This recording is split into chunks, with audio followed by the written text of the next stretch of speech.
So flamenco picking, I already told you about this thing where you go out.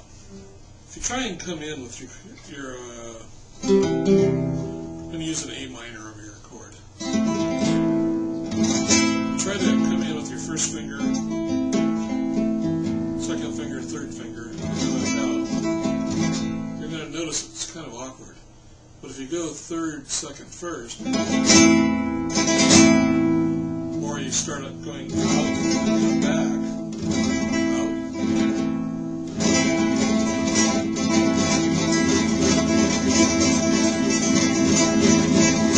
Somehow your hand's just designed to do that. And as you can see, you can keep going. If I go the other way,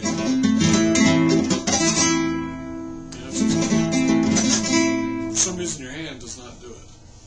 So,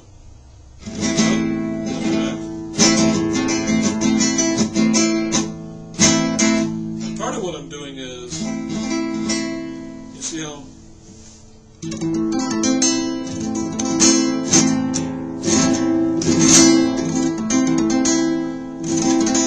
you can hear that the chord kind of occurs in a wave.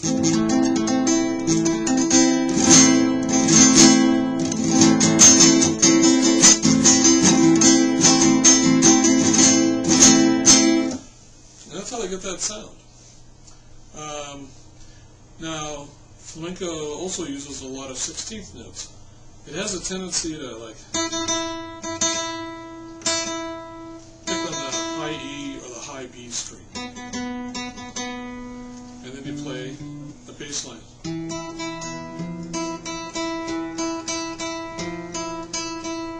And that's 1 E and 2 E and 1 E and 2 E. These are quarter notes, but you know there's 4 of them in there. 1 E and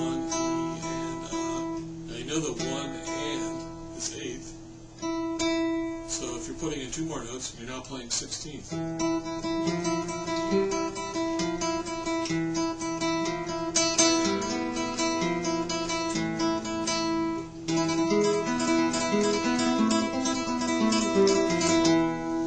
That's a piece called Meligania. There's, sorry.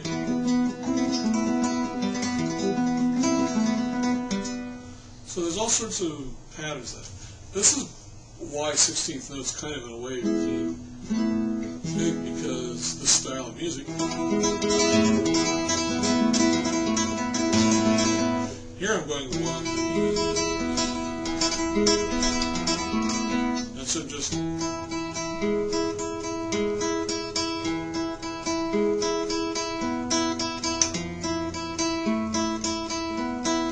This is on my E note on the E string. This is on G sharp. E is open.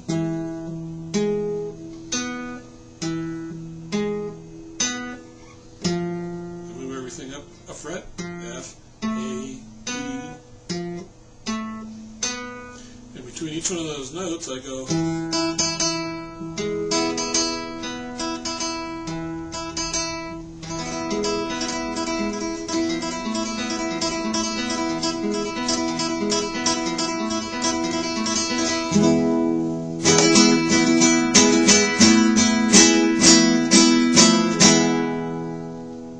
Just moving back and forth.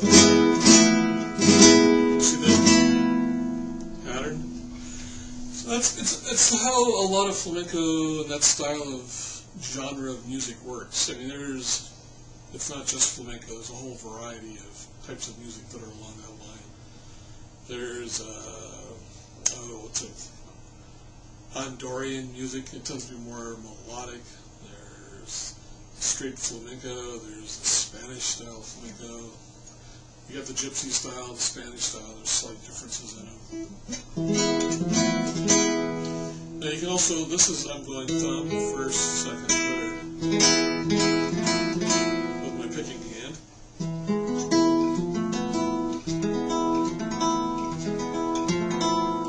Now that's not hard to do, it's when you start going fast that you get in trouble. That's why you gotta. It's for this, I was talking about that rotating thing.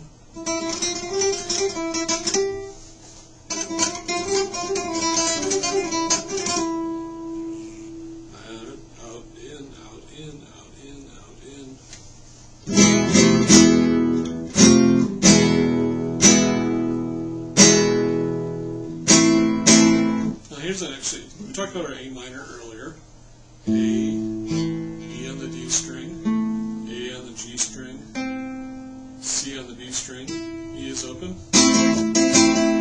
If you take that whole pattern and move it one string deeper, B on the A string, E on the D string, G sharp on the E string, this is called an E major chord.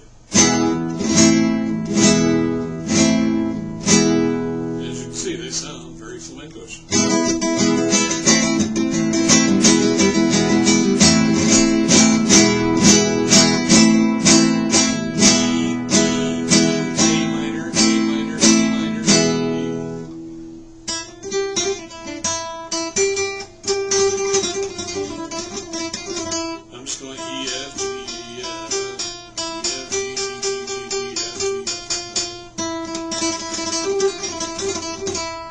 Not really the important the notes. It's getting comfortable with the thing. And you notice if you watch how I pick, again, I'm not doing any of this stuff.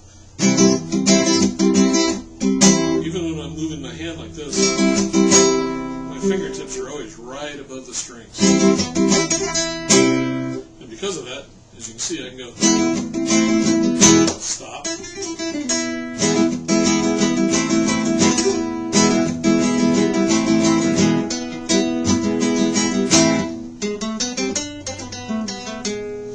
What I'm doing there is G sharp, A, B, C, D. So I've started in the G sharp here. I'm not playing the G. And the reason I'm doing that is because the C major uses the G sharp. It also means like if you come up here, quite often use the G sharp. But oddly enough, you can hit the G or the G sharp. Starting to notice things are, remember I talked about how there are shapes and then we're going to kind of like knock them apart? We're starting to knock some of the earlier stuff apart. The earlier stuff I talked about was more classical. We're starting to get into, other genres other than classical. But, we talked about like earlier with the pentatonic scale, that it has notes that are different than the chords that are in your rock 5 to get that little retention. Well, in this case, you're just throwing in notes that are a little odd. If you were to play Bach and do that, it would throw it off. But in this style of music, it works. So, start working on that.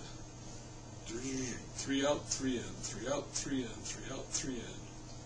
It's sort of when you can walk around down, the street doing this, and people will say, "What are you doing?" You say, "I'm practicing music," and we'll go, "Yeah, well you are." And then your thumb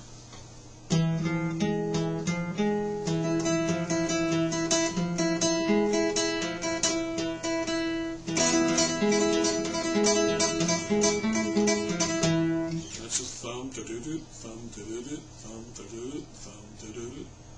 Okay?